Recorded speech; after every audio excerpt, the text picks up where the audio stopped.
ഉത്രാളിക്കാവിനെ കുറിച്ച് പറയുമ്പോഴേ ആ ഒരു വിഷ്വൽ നമുക്ക് മനസ്സിൽ വരുമല്ലോ. പോയിട്ടുള്ളവർക്ക് ഒരുപക്ഷെ ആ ഒരു ഫീൽ നേരിട്ട് വരും, അല്ലാത്തവർക്ക് ചിത്രങ്ങളിലൂടെ കണ്ട ഒരു അനുഭവം എന്തായാലും ഉണ്ടാവും. കാരണം ഈ പരന്നു കിടക്കുന്ന വയലുകൾക്ക് നടുവിൽ ആ ഒരു ചെറിയ പാതയും അതിൻ്റെ നടുവിലുള്ള ക്ഷേത്രവും, അതെ, ഇതല്ലേ ഇങ്ങനെ ഒരു വിഷ്വൽ നമുക്കായിട്ട് നൽകുന്നത് പാലക്കാട് നിന്നാണ്. നോക്കത്താ ദൂരത്ത് പരന്നു കിടക്കുന്ന വയലുകൾക്ക് നടുവിലായ ഒരു ക്ഷേത്രം.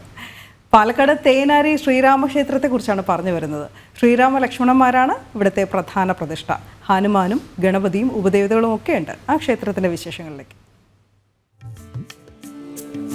ഐതിഹ്യപ്പെരുമയിൽ പാലക്കാട് ജില്ലയിൽ ഏറെ പേരുകേട്ട ക്ഷേത്രമാണ് തേനാരിയിലെ ശ്രീരാമക്ഷേത്രം.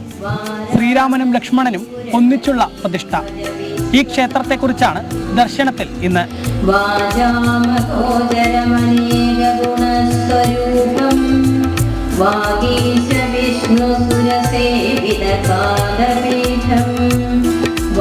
നോക്കെത്താ ദൂരത്ത് പരന്നു കിടക്കുന്ന വയലുകൾക്ക് നടുവിലായാണ് പാലക്കാട് തേനാരി ശ്രീരാമക്ഷേത്രം സ്ഥിതി ചെയ്യുന്നത്. ശ്രീരാമലക്ഷ്മണന്മാരാണ് പ്രധാന പ്രതിഷ്ഠ. ഹനുമാനും ഗണപതിയും ഉപദേവതകൾ. പ്രധാന പ്രതിഷ്ഠയ്ക്ക് അഭിമുഖമായി ജടായുവിന്റെ ചെറിയൊരു ശില്പമുണ്ട്. അതിനോട് ചേർന്ന് കല്ലിൽ കൊത്തിയ കാൽപ്പാടുകളും. പ്രധാന പ്രതിഷ്ഠയ്ക്കും കാൽപ്പാടുകൾക്കുമിടയിൽ ഇരുമ്പുമറയുള്ള ചതുരക്കിണർ കാണാം. അതാണ് ശ്രീരാമതീർത്ഥം.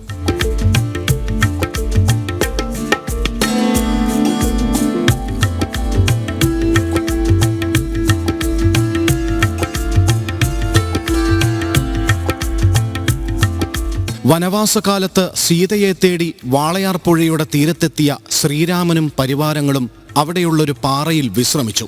പുഴയിൽ മുങ്ങിക്കുളിച്ച ശ്രീരാമൻ മരവുരിയും കൃഷ്ണാജിനവും എടുത്തുകൊണ്ടുവരാൻ ലക്ഷ്മണനോട് ആവശ്യപ്പെട്ടു.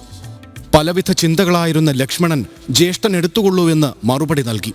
അപ്പോൾ ഒരശരീരി കേട്ടു. ശ്രീരാമന്റെ വാക്കുകൾ നിരസിച്ചതിനാൽ ലക്ഷ്മണൻ ഇനി ജ്യേഷ്ഠനെ സേവിക്കാൻ യോഗ്യനല്ലെന്നും ഗംഗാതീർത്ഥത്തിൽ മുങ്ങിക്കുളിച്ച് കാശി വിശ്വനാഥനെ വന്ദിച്ചു വന്ന രാമപാദങ്ങളിൽ വീണാൽ മാത്രമേ ചെയ്ത പാപം തീരുകയുള്ളൂവെന്നും. ഈ സമയം അവിടെ എത്തിയ ജ്ഞാനശ്രുതി മഹർഷി പറഞ്ഞതനുസരിച്ച് ശ്രീരാമൻ തൊടുത്ത അമ്പ് ഭൂമി തുളച്ചുപോയി ഗംഗയെ കൊണ്ടുവന്നു. ആ ഗംഗയിൽ സ്നാനം ചെയ്ത് ലക്ഷ്മണൻ പാപമുക്തനായി. ഇതാണ് രാമതീർത്ഥം എന്നാണ് ഐതിഹ്യം.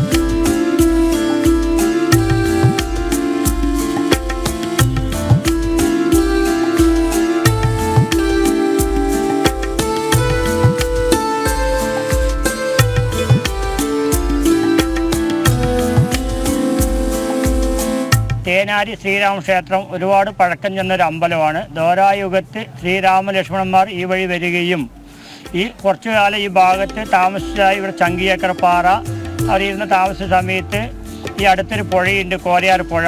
അവിടെ കുളിക്കാൻ വേണ്ടി സമയത്ത് രാമൻ്റെ വസ്ത്രം എടുക്കാൻ വേണ്ടി ലക്ഷ്മണനോട് ആജ്ഞാപിക്കുമ്പോൾ പലവിധ ചിന്തയിലായിരുന്ന ലക്ഷ്മണൻ അത് കേട്ടില്ല. അപ്പോൾ ജ്ഞാനശ്രുതി എന്ന മഹർഷിയുടെ അശ്രീതി പ്രകാരം ശ്രീരാമനെ സേവിക്കാൻ ആകില്ല എന്നും അങ്ങനെ ലക്ഷ്മണ പാപം കിട്ടണോ. അതിന് പോകുമ്പോഴേക്ക് ജ്ഞാനശ്രീ മഹർഷി അശ്രീതി പ്രകാരം ഈ മധ്യാരണീശ്വരന് വന്ന്, ഈ മധ്യാരണി ശിവക്ഷേത്രമുണ്ട്, മധ്യാരണീശ്വരനെ വന്ന് വഴങ്ങുകയും ഇവിടെ ബ്രഹ്മകുണ്ടങ്ങളും ഹോമങ്ങളൊക്കെ നടത്തി അത് വന്ന് ശ്രീരാമൻ അമ്പെയ്ത് കാശി തീർത്ഥത്തിന് അവിടെ വരവഹിച്ചതായും ഇതിൽ കുളിച്ച് സ്നാനം ചെയ്ത് ലക്ഷ്മണന്റെ പാപമുക്തി കിട്ടിയെന്നാണ് ഒരു ഐതിഹ്യം. തേനാരിയിൽ താമസിച്ച വേളയിൽ രാമലക്ഷ്മണന്മാർ പിതൃതർപ്പണം നടത്തി പിതൃക്കൾക്ക് മോക്ഷം നൽകിയതായും കരുതപ്പെടുന്നു. അതുകൊണ്ട് തന്നെ തീർത്ഥക്കരയിൽ പിതൃതർപ്പണം നടത്തിയാൽ പിതൃദോഷങ്ങൾ വിട്ടൊഴിയുമെന്നാണ് വിശ്വാസം. തന്റെ വാഹനമായ കാക്കയെ തീർത്ഥക്കരയിൽ ശനി കാവൽ നിർത്തിയിട്ടുണ്ടെന്നും രാമതീർത്ഥത്തിൽ കുളിക്കുന്നവർക്ക് ശനിയുടെ ദോഷം അകന്നു പോകുമെന്നും വിശ്വാസമുണ്ട്. എല്ലാ ദിവസവും ഇവിടെ ബലിതർപ്പണം നടത്താം എന്നതാണ് പ്രത്യേകത. കറുത്തവാവ് ദിവസം 1500 മുതൽ 2000 പേർ വരെ ബലിയിടാനെത്തും. കന്നിമാസ കറുത്തവാവ്, തുലാമാസ കറുത്തവാവ്, മകരമാസ കറുത്തവാവ് എന്നീ ദിവസങ്ങൾ ബലിതർപ്പണത്തിന് വിശേഷമാണ്. ദിവസങ്ങളും ഇവിടെ കാലത്ത് ബലിതർപ്പണം നടത്താറുണ്ട്. കാലത്ത് 6 മണി തൊട്ട് 9:30 വരെയാണ്.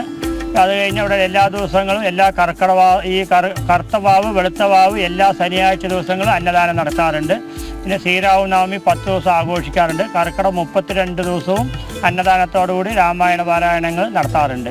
ക്ഷേത്രത്തോട് ചേർന്ന് കാളയുടെ രൂപമുള്ള ശില്പത്തിന്റെ വായിലൂടെ രാമതീർത്ഥത്തിൽ നിന്നുള്ള ജലം എപ്പോഴും ഒഴുകുന്നതും പ്രത്യേകതയാണ്.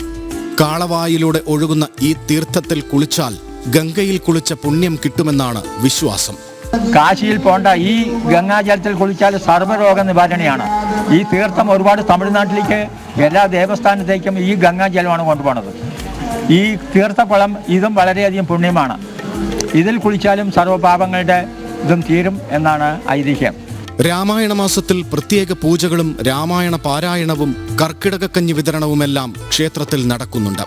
ഈ അടുത്തായി നവീകരിച്ച ക്ഷേത്രം കൂടുതൽ നന്നായി മുന്നോട്ട് കൊണ്ടുപോകുന്നതിനുള്ള ശ്രമത്തിലാണ് ക്ഷേത്ര കമ്മിറ്റിയും നാട്ടുകാരും.